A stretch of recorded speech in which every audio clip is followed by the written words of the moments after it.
Hello friends, இன்றைக்கி chicken இது பேர் வந்து சிந்தாமணி, இல்லை வந்துட்டு பள்ளிபாளையம், இந்த மாதிரி இதுக்கு நிறைய பேர் இருக்குது. இது எங்கள் ஊர் பக்கம் ரொம்ப ஃபேமஸான சிக்கன், ஈரோடு பக்கம். இது எப்படி செய்யறதுன்னு நான் சொல்கிறேன். இதுக்கு வந்து நான் சிக்கன் ஒரு 3/4 கிலோ எடுத்திருக்கேன். இது பெரிய வெங்காயம் ஒரு 5-6 பெரிய வெங்காயம் எடுத்திருக்கேன். ஆனால் இதில் சின்ன வெங்காயம் போட்டால் தான் நல்லாயிருக்கும். இங்கே எனக்கு சின்ன வெங்காயம் இல்லை, ஸோ நான் பெரிய வெங்காயம் போட்டிருக்கேன். ஒரு 9 வரமிளகா, காஞ்ச மிளகா, எப்படி வேணால் கூப்பிட்டுக்கலாம் அது. அப்புறம் இது நல்லெண்ணெய் கொஞ்சம் எடுத்திருக்கேன். நல்லெண்ணெய் இல்லாதவங்க சும்மா சாதா எண்ணெயே யூஸ் பண்ணிக்கலாம். நான் எப்படி செய்கிறேன்னு சொல்கிறேன். இப்போ இதில் வந்துட்டு நான் எண்ணெயை வந்து இதில் ஊற்றிட்டேன். நான் வந்து நல்லெண்ணெய் ஊற்றிருக்கேன்.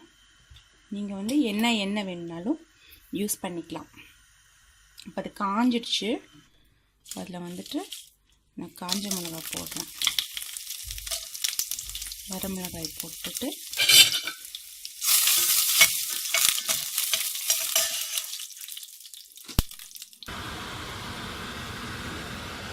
மிளகா நல்லா இதானதுக்கு அப்புறமா வெங்காயம் போடுறேன்.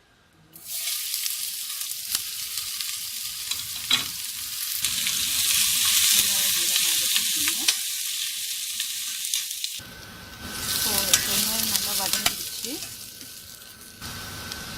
இப்போ இதில் வந்து நான் சிக்கன் போட்டுக்கிறேன். குட்டி குட்டியாக கட் பண்ணிக்கணும். சிக்கன் நல்லா இந்த மாதிரி டெண்டர் ஆகுற வரைக்கும், சிக்கன் வந்து டெண்டர் ஆகுற வரைக்கும் வதக்கிட்டு இதில் வந்து இப்போ நம்ம உப்பு போட போகிறோம்.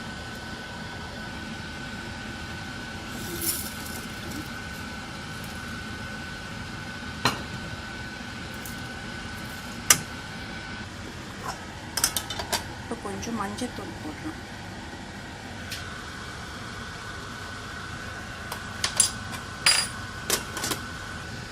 இப்போ கறி குக் ஆகுற அளவுக்கு தண்ணி ஊற்றுறோம். கொஞ்சம் அந்த கறி குக் ஆகுற அளவுக்கு, நிறைய தேவை கிடையாது. தண்ணி ஊற்றிட்டு எல்லாம் மிக்ஸ் பண்ணிவிட்டு இதை மூடி வச்சுட்டு கொஞ்சம் வேக வைக்க போகிறோம். இப்போ இதை நல்லா கிளறி விட்டுட்டோம். தண்ணி பார்த்திங்கன்னா தெரியும். ஒரு இதில் ஒரு கப் வச்சுருக்கேன். இந்த அளவுக்கு இது ஒரு 200 ml பிடிக்கும், அந்த அளவுக்கு தண்ணி வச்சுருக்கேன். இப்போ இதை வந்து நான் வேக விட போகிறேன். வெந்ததுக்கப்புறம் நான் பார்க்குறேன்.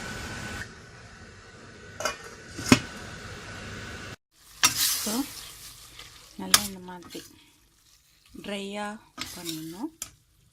நல்லா டேஸ்ட்டாக இருக்கும். போன்லெஸ்ஸில் தான் பண்ணணுன்னு கிடையாது, நீங்கள் ஃபுல் சிக்கனில் கூட இது நீங்கள் பண்ணலாம்.